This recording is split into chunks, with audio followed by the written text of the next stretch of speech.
Hello, everyone. Peter says Jesus is the Messiah. That's the title here. And this comes from Luke 9, verse 18. And it starts off one time Jesus was praying alone. His followers came together there and he asked them, "Who do the people say I am?" They answered, "Some people say you are John the Baptizer, others say you are Elijah, and some people say you are one of the prophets from a long ago that has come back to life." Then Jesus said to the followers, "And who do you say I am?" Peter answered, "You are the Messiah from God." Jesus warned them not to tell anyone. So, this is short and sweet. Peter says Jesus is the Messiah. Only God could reveal that to him. In another version of Jesus' story, I think it goes into more detail where Jesus talks to him and says, "You only God could have revealed that to you. What a special time for you to know this, but don't go tell anybody about that." So it starts off saying that Jesus was praying alone. Jesus barely gets a alone time, but as soon as he gets a chance, he rushes to hurry up and pray alone to God, and that's how we should really be. Our whole life might be occupied, but it's what you do in your free time. God can understand, yes, you got to go to work, etc. But what are you doing in your free time? Do you acknowledge him a little? Are you just planning to throw him Sundays and say that's it for the week? Do you think of him? I mean, it's a relationship, and that's why we have a hard time with following God. Because even in our own personal relationship with people we can see, we have a hard time showing them the respect that they deserve, treating them how they should, acknowledging them, spending time with them, all this other kind of stuff. So if we can't even do that with the people that are around us, how are we really showing God that we can do that for him? How are we having time to do it? And Jesus goes and prays alone to keep up his relationship with God, to get alone to hear what God wants to say to him. And on the other end, some of us get so occupied with our relationships and friendships, etc., that we just block out God altogether, and we feel satisfied. Like, this is the only communication that I need. I'm good. I'm satisfied with this, and I don't need much else. So, his disciples came probably and checked up on him. "Hey, Jesus, you okay? You still praying? How's it going? Need something to drink?" That kind of thing. And when they came up to him, he asked them, "Who do people say I am?" Now, that's an awkward thing. I think when I hear this, I wonder what Jesus was sitting there talking to God about. And, you can imagine he's in a conversation with God, and he's like, "God, it's hard to try to tell these people who I am. They're hard to It's hard to prove something. Even though I'm doing miracles, it's hard to get them to believe anything because they're so stuck in their humanistic ways. They only can believe in what they see. And I'm trying to promote you as much as I can. I'm here doing my job, but it's a real hard task because they don't believe who I am." And I can imagine that's probably on his heart, probably one of the things, because it's hard to, like me, I would like to just tell everybody about God, and then they step up and say, "Wow, I'm turning from my sins right now, and I'm going to start living a better life and doing better things and worshiping God and following him." But that's not humanistic tendencies and traits. We'll hear good messages all day. We can go to a million churches. We can get wisdom from relatives on God, or an angel could drop himself right in front of our presence and tell us what's the right thing to do. But because we're locked into this body, which has its own desires, and even the highest people in this Bible find themselves locked in sin and find themselves in unescapable things where they would rather do what God wants them to do, but they end up doing what they want to do instead. Paul is one of those people. He's one of the people most talked about in the New Testament. And even him, he says, "I don't do what I should do and what I want to do, but instead I do what I don't want to do." And that's just such a confusing thing that describes us as humans 100%. And it shows you why we need a savior, because we're working on two different fields, two different rules. God's got a set of rules, and because he's invisible to the eye in this world, and we've got eyes that are visible to the things of this world, we go with the things of this world because this is where we live in.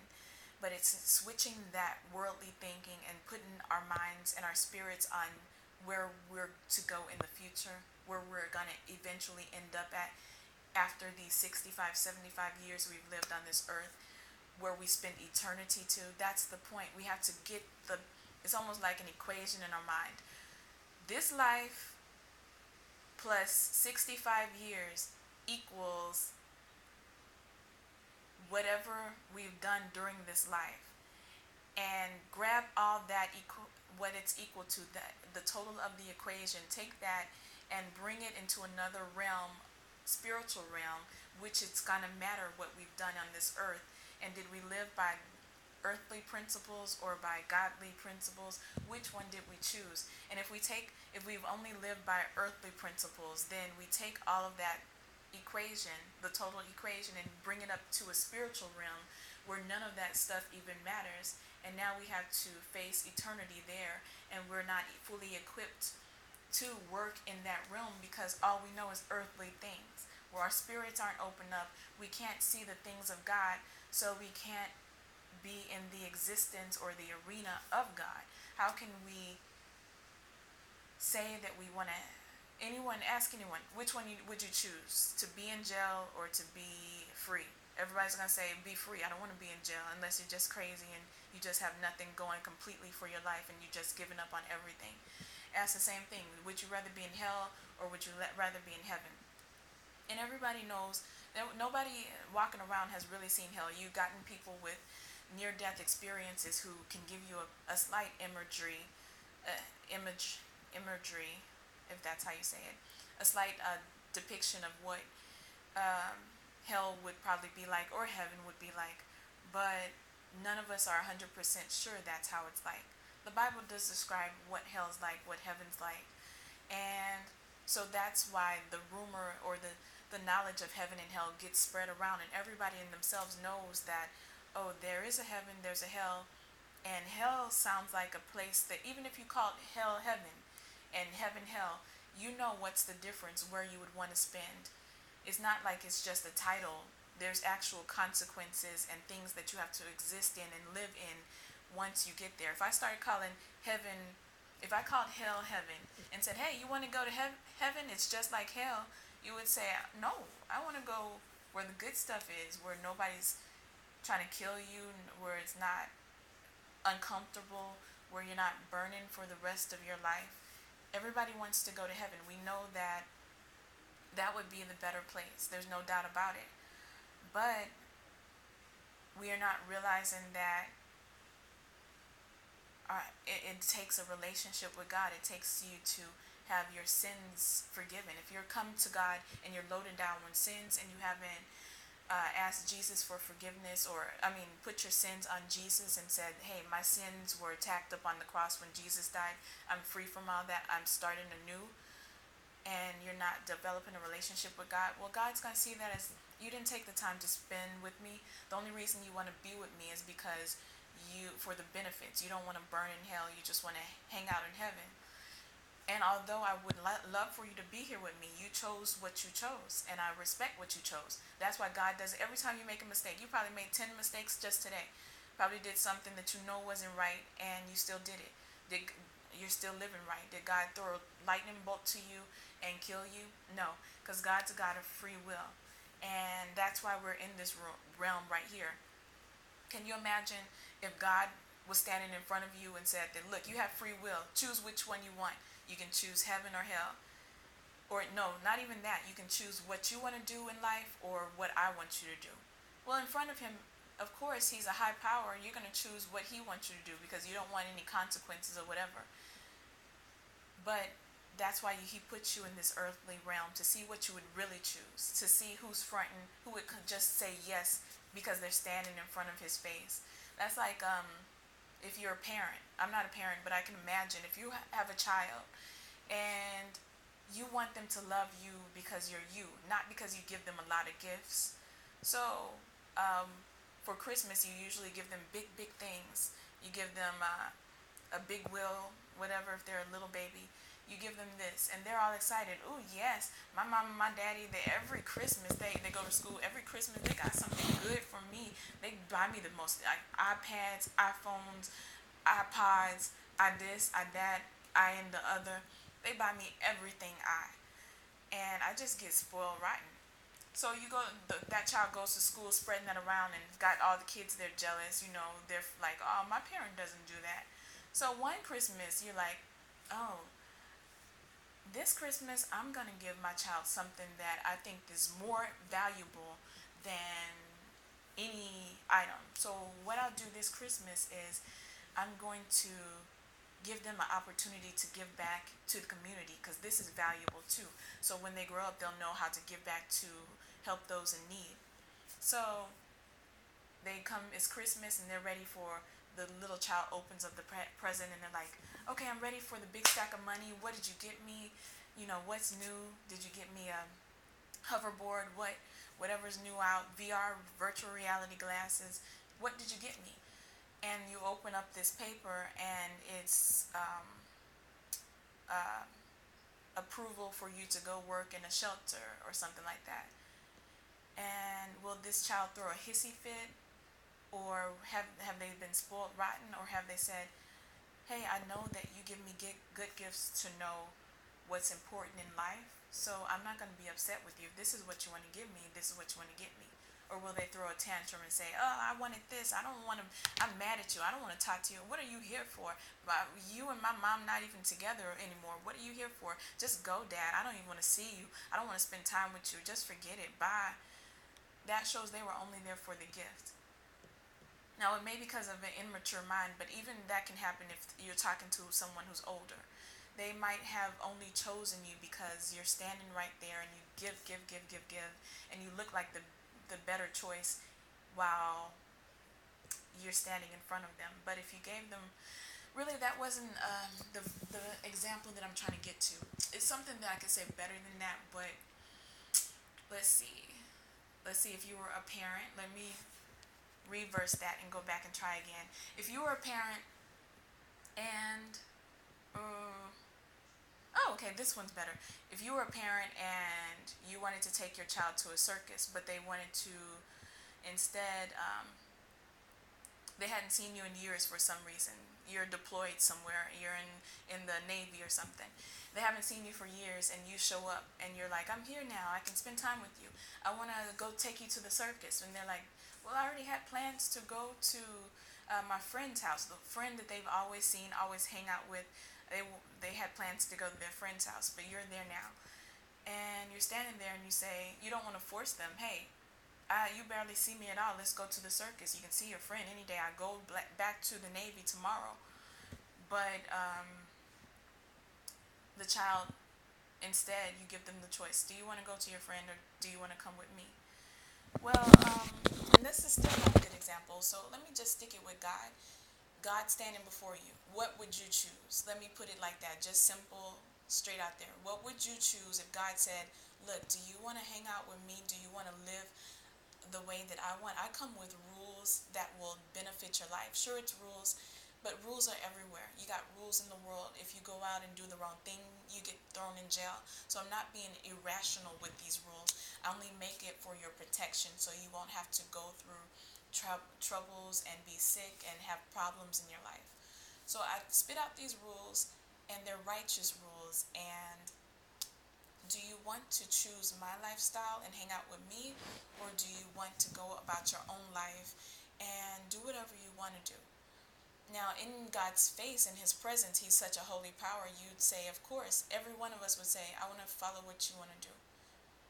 And it's almost like some of us will do that out of pressure when our heart is desiring to be, oh, this is the perfect example. It helped me with the word desiring, because this happens all the time in relationships.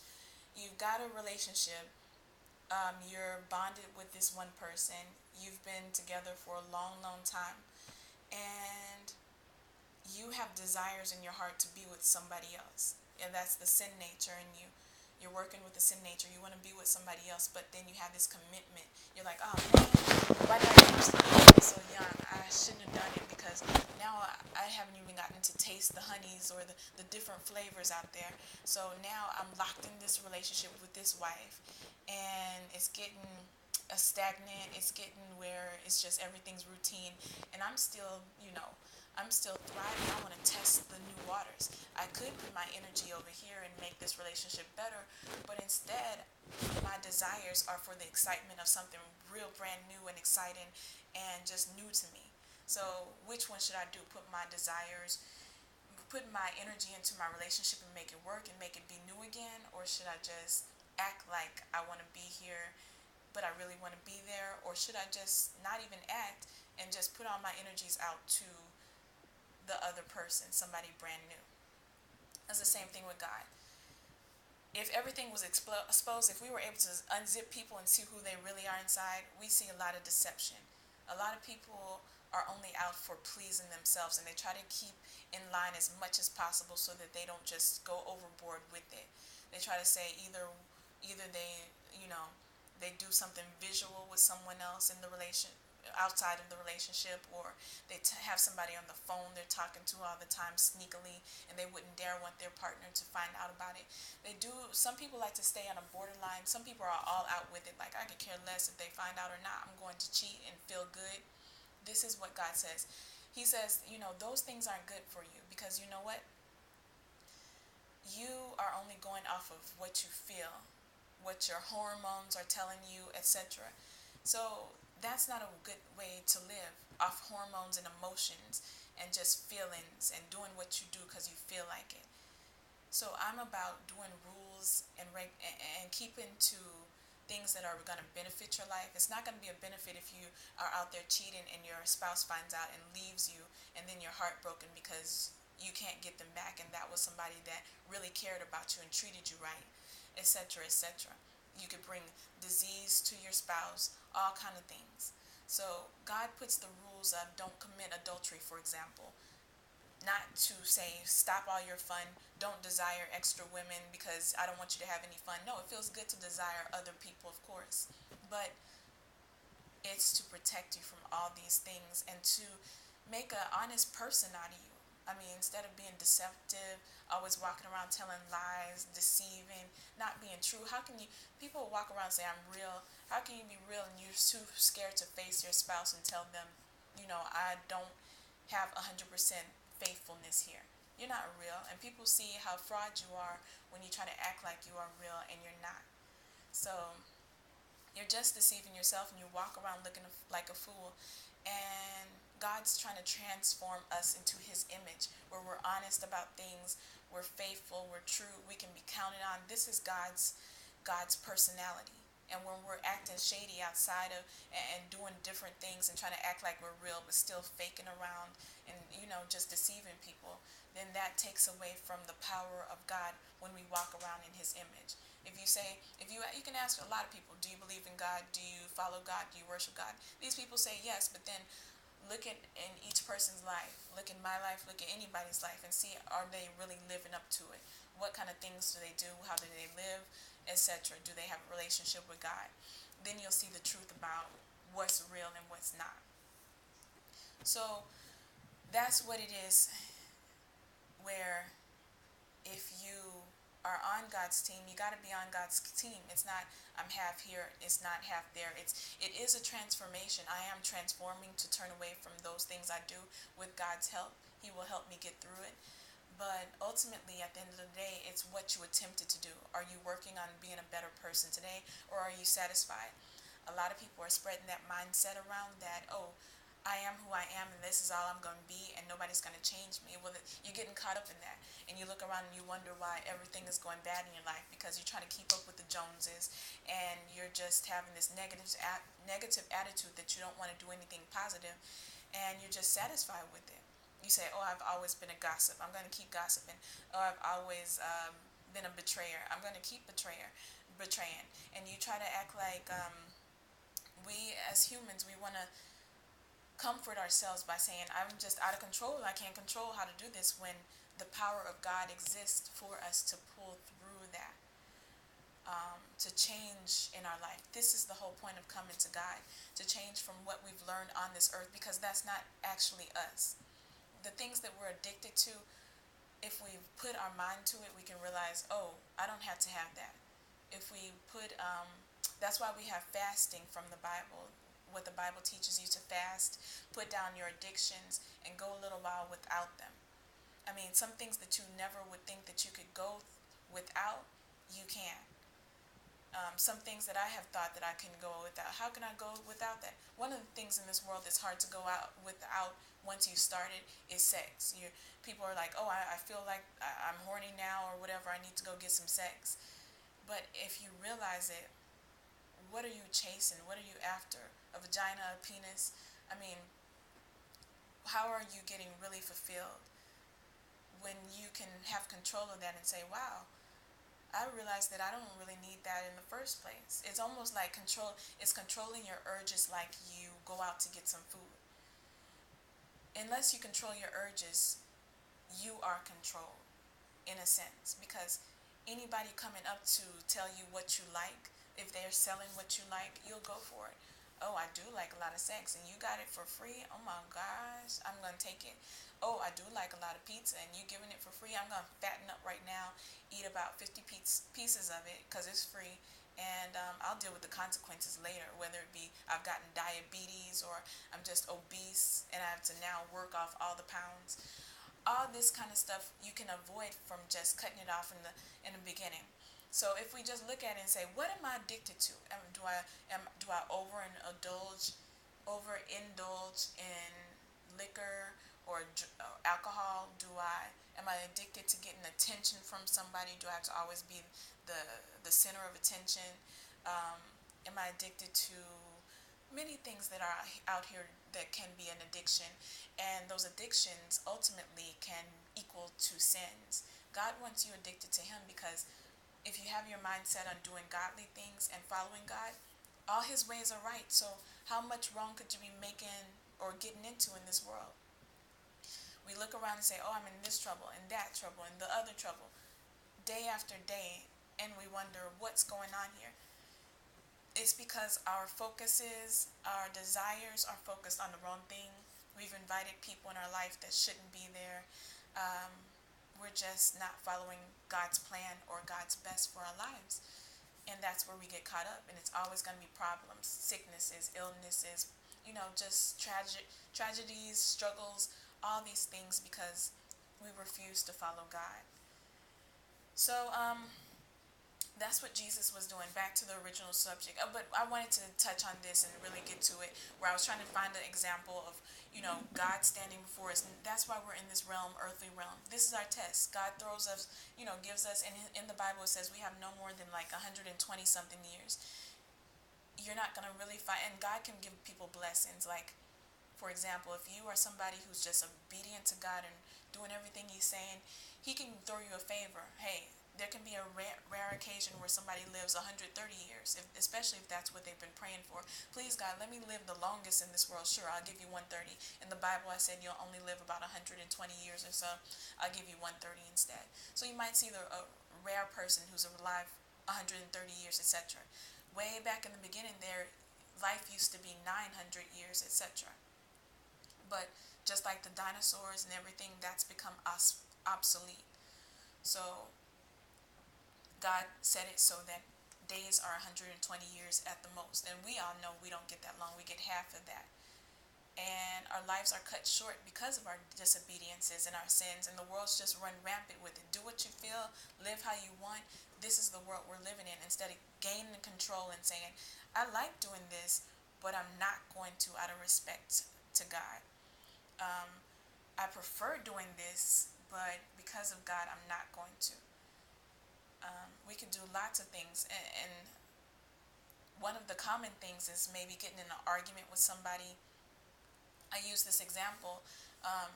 Back in the day, I would be somebody who, I'm very quiet no matter what, but I definitely don't, go for just verbal disrespect where you think you can do anything. And I use this example just recently. Here's an example of change where your mindset, you have to go into, is this representing God? Is this a good image for God instead of just trying to, clap back at somebody or, get back at someone for being disrespectful for you. You have to put it on the level of how important is this to address to this person who's trying to come at you. So just recently I used the example where um, and it hurts to hold that. I hate crying, and it hurts to hold that aggravation in where you just want to just let it fly and let's do what we do if this is what you want to come to me about. It hurts to hold that in. So I found that when I do try to hold myself in, then, and it's a rare occasion, I don't get in problems with people, but um, when I hold that in, then it's like, where do you put all the anger? I'd like to give it to God, but then you're like, you're hurt inside because you didn't get to clap back. So I've found that I have a natural tendency to, just start dropping tears because you're so angry because you're controlled by God. You have to think about what does God want for you.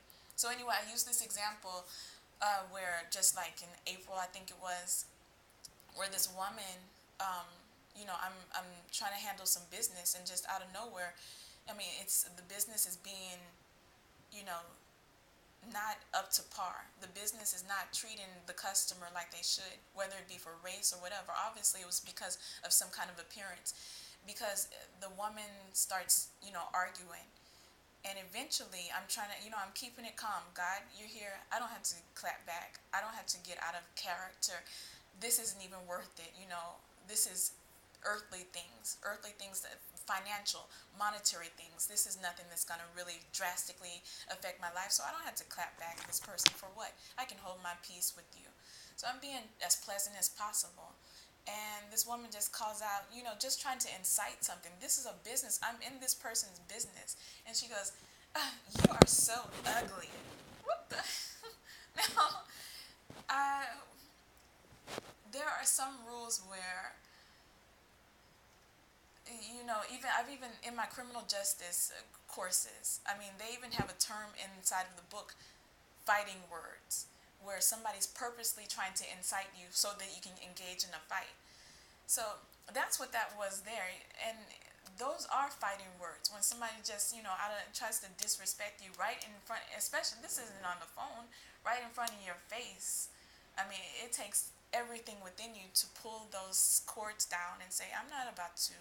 You would love devil. I see you. And not the person themselves was the devil, but the tactics. Where you are walking around with the Spirit of God, you can be sure that people will try to um, sometimes the spirit will slip into somebody and throw it. Who knows, that might have been the sweetest woman in the world, I don't know, but for some reason her spirit is just trying to argue with me, trying to badger me, and now insult me as a business. You are so ugly. Ugh. And just disrespectful in all kind of ways. And I'm like, sometimes you got to think about, is this reality? Sometimes, because tactics go too far where evil just tries to come at you just in people, using people. You have to be aware of that. And that's why we have arguments in families and everything like that, because evil has snuck in some kind of way, shape, or form, and is able to use one of those people. And I have stories to tell that eventually, hopefully, with God willing, will get told, and you'll see the tactics of evil where I know this person is a sweet person, but this person is coming at me like a pure devil, and I've done nothing to this person. And it's just that kind of lifestyle that once you stand up for God, especially, you're addressed by evil. So evil gets to slip in. So that's what we have to separate when somebody's trying to annoy you or attack you. Separate that person. You don't know the person, or you might know the person. And especially if you know the person, know that this isn't their character, then know that evil has snuck in some way just to come and attack you. So brush that off as best as possible. A lot of problems can be avoided in this world if we just start seeing spirits instead of seeing actual people. That woman, sure, I'm sure that business has structure, business has protocol where you don't treat a customer like that. But this woman, whether she had a bad day or what, this woman's just popping off just to the point where it's supposed to make the other person, whether they're godly or not, just drop everything and say, look, I worship God, but I'm not gonna, if it seems like you want something, these are fighting words. You want to actually throw down about this. Is this what you're coming to me about? Because I don't mind. I am about it. If you don't know, I am about it, and that's honest. But you have to, instead of having that attitude, you look at this person and say, maybe this is a bad day. I don't know who this is. This is not worth, I mean, I just got a manicure. I don't care about this. This is not worth my time trying to fight with this woman, because for what? What do you get out of it? I was watching this video today, and this girl was videoing it. I don't think I posted it. If not, I'm gonna post it later. But this lady, these two women come. It looks like it's a close community, like a CUNY Homes or some kind of what do you call it? Project or something, where all the homes are close together. Hello. Bible video. You said 40 minutes and look at it. 2 hours. Alright, I'll see you. It started raining again. So, what I was saying, I posted this video, or if I haven't, I will post it. But anyway, this woman, and it's in the projects or whatever, these close knit communities where they just have like apartments close together or whatever, a poverty area. So this woman's videotaping. She's like, "Ooh, I'm so excited." Now, if you are excited about something negative finna pop off, that's when you have to look in yourself and say, "Why am I so thrilled? I'm getting excited and percolating because of this negativity going on." We should always be mindful of what we're thinking and what things excite us. That kind of personality, that's something that God won't stand for. We feel like, oh, I'm halfway good. I don't do as bad as that person. We compare ourselves to the worst person we've seen in the earth or whatever, or a bad person. And we say, I'm not that bad, so surely I'll get to heaven. God said that He'd forgive me for everything, but we're forgetting God is the creator. Just like, for example, if you're a creator as well, especially if you're a mother, but a father too, with your sperm, woman with her egg, when those two things, you're a creator. Now, by some chance, if you've birthed the baby and you had a bad nurse and she goes and takes your baby to another country and you don't know how to get her, you're going to be heartbroken. Yeah, God's going to be heartbroken that He has to lose you. But in all aspects, thinking about it, God can create another you. Not exactly you, because everyone's individual. God knows you before you were formed in your mother's womb, so you are special to Him, an individual. But He can definitely create another child, give that child a chance to see if that child's gonna obey Him or not. Or, in speaking of obedience, this is a better scenario to say. A parent has a child. The child grows up just totally disobedient to the parents, and around age 10, they're so disobedient, out of control, don't want to do anything the parent says. They just end up running away from home, and that parent never sees them again. Well, yeah, that's going to break that parent's heart, but that child was unruly, and that child did what he wanted to do. You'll search for him all your life, and try to put out posters, "Where's my child?" But eventually, that child has done what he wanted to do and doesn't want to live in the house because he's just so bad and disobedient and can't follow rules. So the parent can go and have another child. God can go, it won't be the exact same child like they had before, but it will be another child. So God's not thirsty to get just mediocre people in His kingdom. Oh, you were half good, so you're better than that person, so I guess I'll let you in. No, God says, I require you to change into the image of me. But back to this video I was talking about. This woman's all hyped up. "Oh, I'm excited." That's where her actual quote, her actual words. "I'm excited because her sister's going to this house to go fight this other woman. For what reason, I don't know. But she's filming it. They're walking, they're mad. She's watching her sister go in the house. The sister knocks on the door. 'Who is it?' 'It's me, Keisha.' She opens the door. What you was saying?" Oh yeah, what you was. It was because some Facebook talk. I mean, some basic stuff. You would fight over some words. We got to get our mindset. I mean, a lot of us have a bad temper sometimes, but And some things that we don't think about God before we react. But she goes and knocks on the door. Oh, what you were saying about me on Facebook or whatever? She knocks on the door, and then they just start swinging at the door. Pop, pop, pop, pop, pop.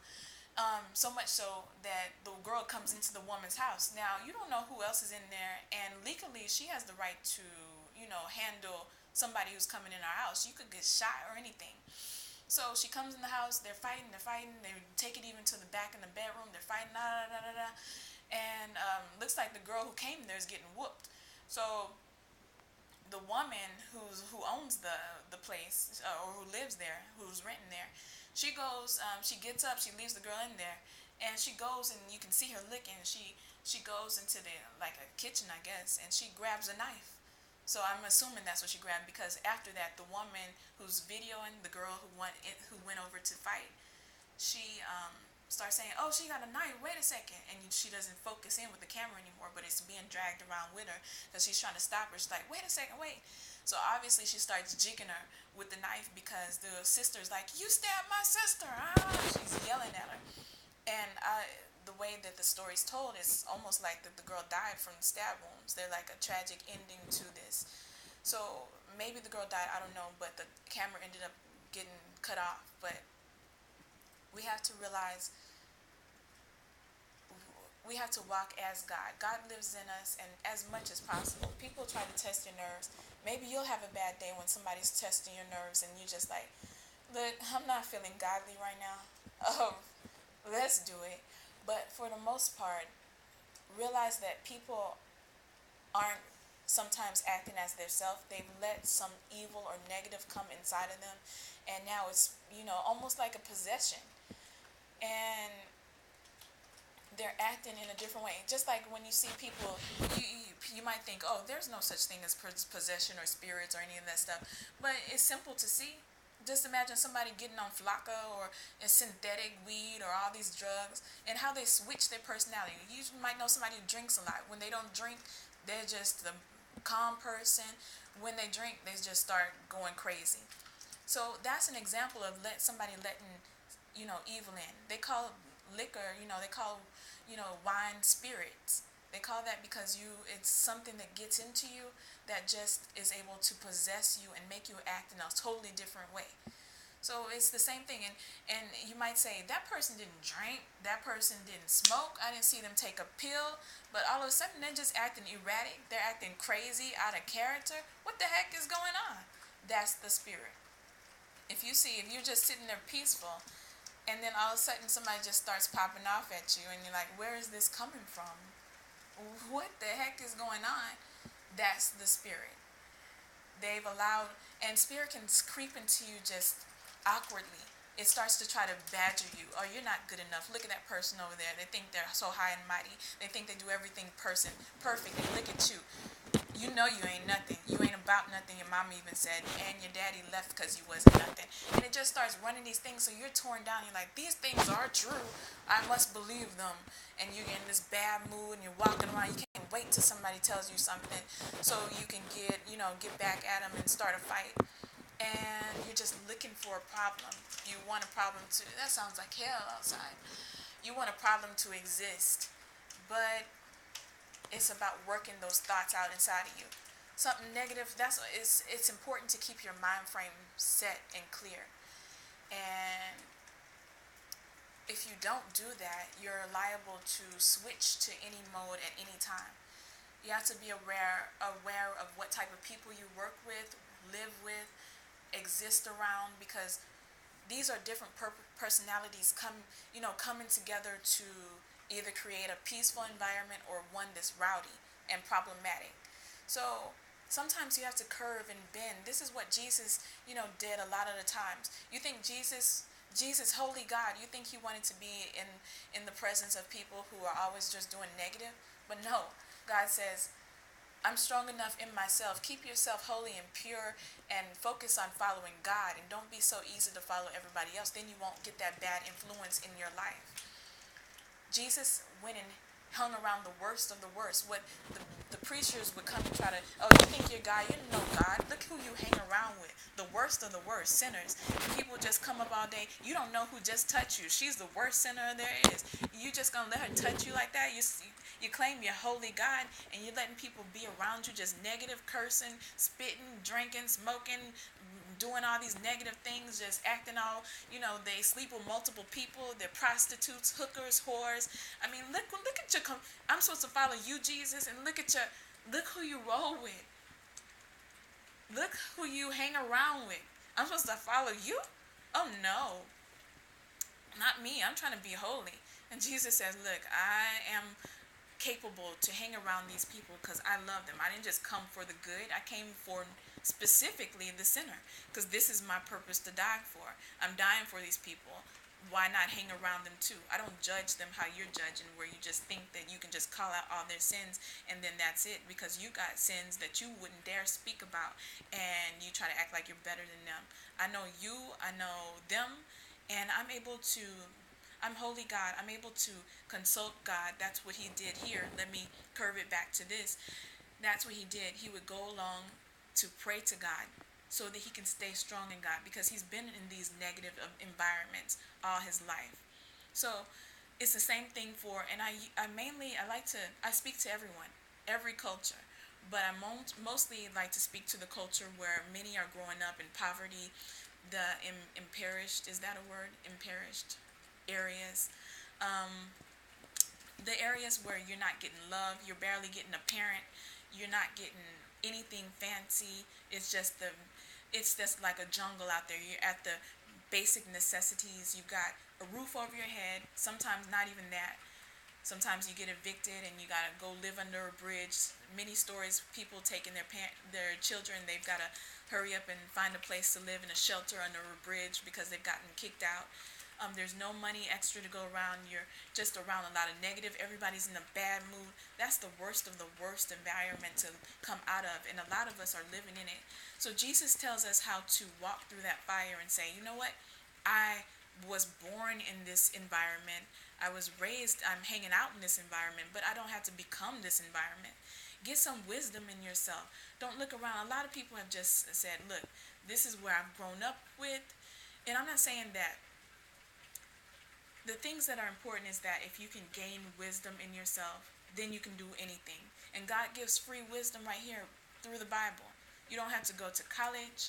God's the high counselor. He can give you thoughts and ideas in your mind that you would have never thought of. It's about clearing your mind of all that crap that you learned in the earth.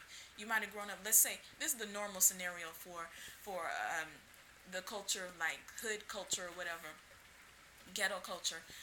You have gotten your mom got pregnant with you. It probably was unplanned, or it was planned just so you can get on welfare and get some money. That's the only reason you were born, really, so you can be a check for your parent.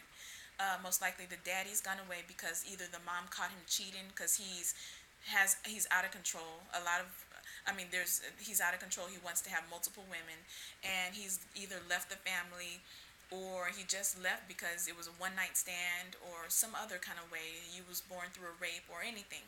So something negative created your beautiful life. Now from knowing the story, every person comes of age and probably asks, hey mom, where did I come from? Where's my dad? Can you tell me the story of this? Now the parent can either lie or tell the truth. Many will probably lie and make it sound like it's pretty, but the ultimate truth about it, you could probably sense it in yourself and say, wait, that story doesn't sound right. Sounds like you was just tricking one night or prostituting one night, and some trick came up and had you, and you developed me, or maybe you got raped, or something unfortunate, unplanned pregnancy, or maybe you just had me because you just want to have some money from a government check. So something negative where it's not nothing magical like a beautiful birth of Jesus Christ, where angels came and introduced your birth and said, this Jesus will save everybody from their sins. It wasn't beautiful like that. So you already have that as strike one. So you're growing up, your mom is a single parent. You don't have a male support role, but she's trying to be both man and wife, or both man and, what's the other word, woman, mom and dad, that's what I'm trying to say. She's trying to be mom and dad, so she's thinking, men are strong, so I must beat my son. and she smacks you around. Oh, this leads to this beautiful video. I hope you saw it yesterday. I posted it. I might repost it because that's the video of the year. This woman, let me interject this. Oh my gosh, I have so many stories and they just lead so many places. In summary, this woman said she went in a store, saw this woman telling her kids to stop playing around. They were tearing stuff in the store up. Eventually, she got tired. She starts cursing them. You always disobedient. You'll never, I hate you. And, just cursing them out loud in the store, embarrassing them.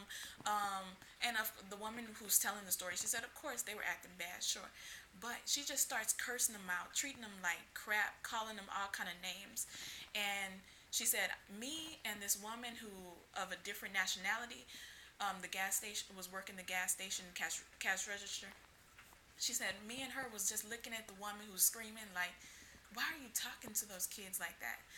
But in summary, the woman's message the woman said that before she paid for her gas or whatever, and then she was going to the store. But before she left, she called the woman all those names she was calling the little kids, her sons.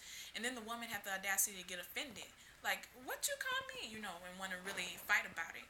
So the girl's like, look, I don't have time to fight with you. I didn't call you those names to fight. I have nothing against you. I'm not going to fight you.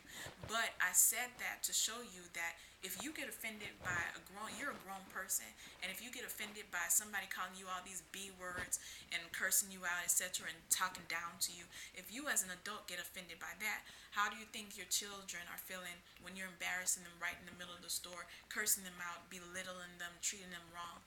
So that was her message, and that's a true message. Because if you go around and you're sitting there just tearing down your kids thinking you're being the man, that's not what a man. Love your child. You might think that, oh, my son's growing up wimpy or whatever. It's nothing wrong. That's why we have all these gangsters in the street, because the moms who are trying to be the dads have shown their children, oh, you gotta be hard, you gotta stand up, don't let anybody disrespect you, get in a fight if they want to get in a fight, I'm gonna teach you how to fight, all this negative stuff. And we're scared to see any kind of innocent side or any kind of good loving side from our son. We think that, oh, he's gonna grow up to be a punk, he's gonna be soft, everybody's gonna walk over him. But no, just all you got to do is teach them, let God be their father. If you're in a household and you don't have a dad to support your son, especially if you got a son, or be a dad to your daughter, God says, I'm the father. He puts it there specifically. If you don't have a father, and there's even fathers who live right in the household who aren't fathers. Oh, that's sweet. Thank you. But thank you. I appreciate it. I'll be gonna be a few minutes. But there's people who live right in the household who aren't even fathers. So if you're a woman, don't feel bad about, oh, I'm really messed up because I have a son, he doesn't have a father figure. No. Without that, just because you have a man in the house doesn't mean he's the man of the house. There could be a situation where the father stayed and he still wasn't a father to the children. So don't feel bad in yourself. Don't think that you messed your son's life up, especially if he's grown to have a soft heart, because God said he's the father. He's going to protect him. And God is really particular about protecting two types. He loves everybody, but God goes to work for two types of people. So if you're an orphan or if you're a widow, God says so much in the Bible about how he protects you. Just specifically. If you didn't have a father, he says, I'm your father. If you don't have a husband, I'm your husband. God's asking you to take that family that you got. Don't try to be the man. Be the mom. Let him be the father, and he'll grow that person up. But, yeah, a lot of births in the hood, culture, whatever you want to call it, ghetto, whatever, poverty areas. And that doesn't mean just black. That means any races that are living there. Because there's whites, there's Hispanic, there's, Asian, anyone could come from a poverty area, but usually it's from my city, it's usually a big large amount would be black. So that's what I'm saying. The story is always the same. Child grows up without father, bad background story of how they were even born, grows up, mom tries to be the dad, puts all this anger into her son, because if he cries, oh, you're being a punk, be a man, don't stop that crying right now. He doesn't get to release all that anger in him. He's got all that anger built up, and he goes through life expressing that. Especially if he's come to a teenage and he feels, oh, I'm now the man of the house, so I gotta go out and make this money. So he gets into bad things, sells drugs, gang bangs, all these things that he thinks is being a man, because he looks out his window and sees this is what the man of this is what people respect in the city. This is what people call the man. And you're listening to all these music that promote all these things, disrespect to women, gang violence, all these things. So it's embedded into the boy that don't have feelings, and that's why it becomes a routine.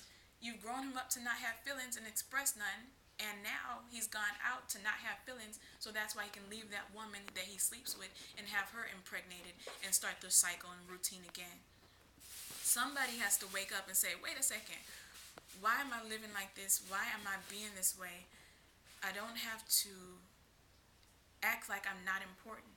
Every thought that comes to you that tells you you're less than, whether you're working, not working, I mean, as long as you're striving. If you're not working, strive to get a job is just as important as working. Don't ever count yourself out or measure yourself by a job. I'm not working, I'm the scum of the earth or whatever. It doesn't matter what your pay is either. I mean, we get so caught up in trying to compare our lives. Oh, I see that person, they've got this, that, and the other, and they're really balling out of control, and I just barely can pay my rent today. What's wrong with me? How can I get to that status? I gotta make quick moves, hot moves, so I can go hurry up and be like, so I can get the respect. I mean, in the culture, hood culture, or whatever, it's that mindset that you get the money. What this line come off Godfather or Scarface something? First you get the money, then you get the power, then you get the respect. That's the mind frame. People think money, power, respect, and that's all that's embedded in us. Take out the money from the equation and replace it with God, and that's all you need, because God gives you the power. You are God. You can walk around as God and say, I don't care what this world's trying to make me feel like. I know who I am. I am God because God lives in me. His word lives in me. And I'm powerful. That's the power. And then from that, who cares if the world respects you? Because God says, even the world didn't respect me. The world put me up on a cross. That's what the world did to God. And the world will do that to you if in many different ways. I mean, it doesn't have to be tacking you up on the cross, but they can try to tear you down. Oh, you're all about God. What's that? When you're feeling mighty peaceful in yourself, you feel great. I'm good with God. I'm rolling with God. I'm not on a comparison level with you. You might see that I make $2 an hour. I'm still happy with God. I don't compare myself with you, because I'm above. Not saying that you're perfect and you're above everybody, but you're above the earthly things that people are setting their eyes on. Your eyes on this earth, where you got to compare and compete. Oh, I'm better than that person because I got more money. I drive a better car. I live in a better neighborhood, in a house. I got a better job. All this yakety yak. When all these things in 1 second are taken away from you when you die. You're walking around in all this pride and arrogance. I'm all that and they're not, because they're not me. They don't have what I have. How could they? I grinded hard for all this, and they don't barely work 40 hours a week. So you're getting prideful and puffed up on something that eventually won't mean anything. King Solomon said it best when he said that he's, and here's Solomon's backstory. 2 minutes. Here's Solomon's backstory, where he's king. He's David's son. He's brought to be king as a young boy. His dad David died, so now he has to be king. So God comes to him and says, you know what? I walked with your dad and made him a great king, and you're his son. And in that, you're important to me. You're his son. You're my son. So I will give you anything you want. What do you want? What do you need? You're king now. Solomon said, look, I'm young. I don't know how to lead these people. So if you would just give me the wisdom to lead these people, I can do a good job for you. So that's respectful. Many people say, just give me a lot of gold, a lot of women, and a big kingdom, and I'm straight. But he said, I want wisdom, which is the thing God works in. He doesn't work in these earthly things that man has created. Man created values for gold. There's precious gems all over the ground. But we decided, oh, gold is a hard metal that can't really be destroyed, and so is diamond. So let's make value about them. But really, these are rocks off the ground, and we insert them in chains and insert them in necklaces, and we feel like we're really something when this is something that God gave us for free. It's just like a tree. Are you so? Would you be excited to get that tree out there and wear it as some kind of jewelry on you? These are things that God created for free on the earth, but we just put a value to them. Put a value to yourself. Say, I'm God. God lives in me, not in an arrogance, but a humble way where you say God lives in me, so I am God. You have to admit I am God. You wouldn't want to say I'm God, but you have to admit you are because He lives in you. Whatever lives in you, that is what you are. What's inside of you is who you are. If you've got a lot of violence and drama, you've got evil living in you. Clear that out. Make space for God.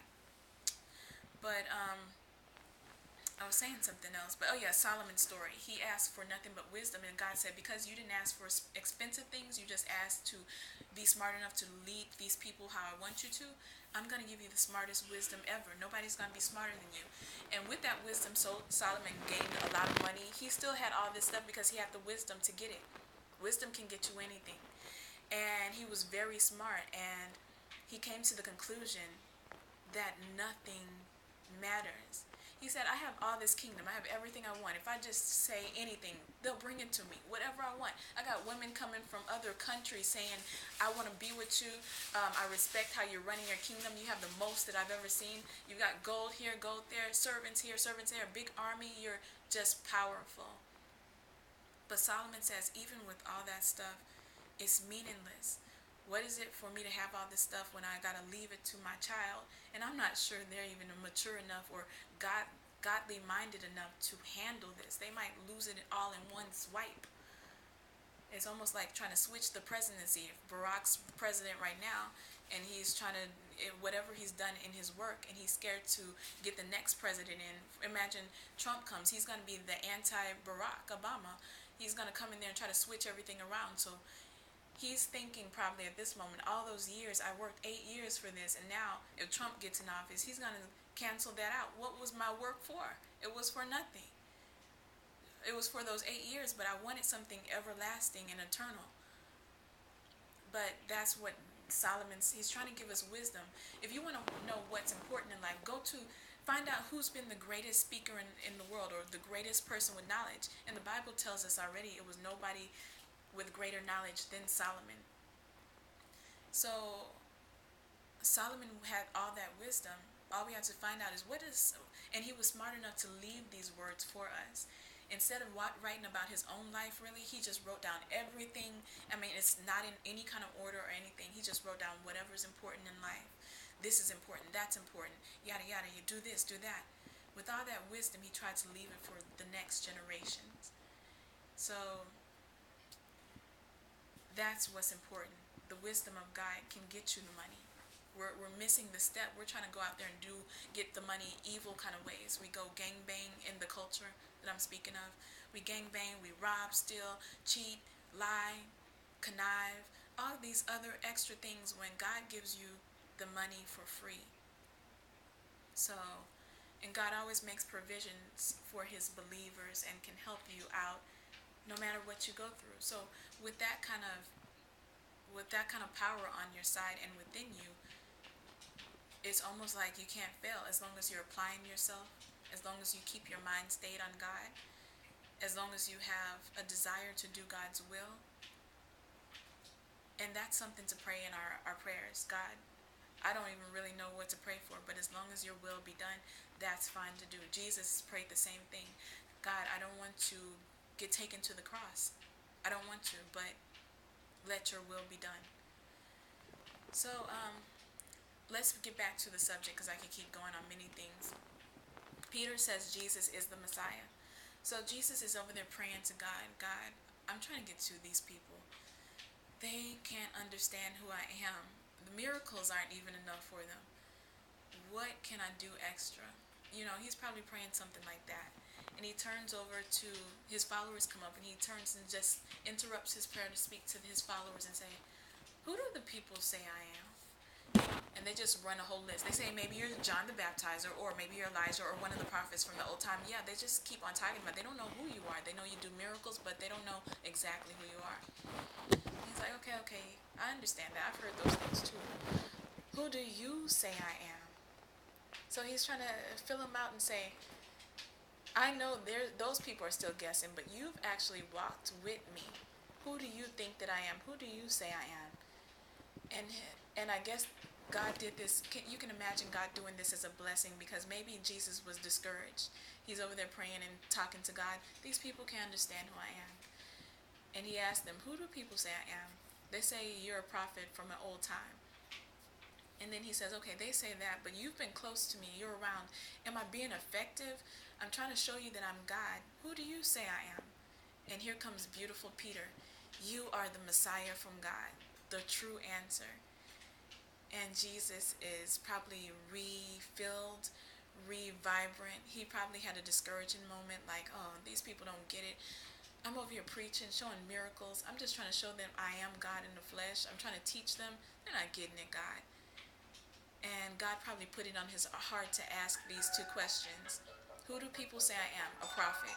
Who do you say I am? My closest friends on this earth, who I've been close with, teaching, loving. Who do you say I am? Have I proven myself to be God? Or do you think I'm just some prophet like before too? Am I doing a good job?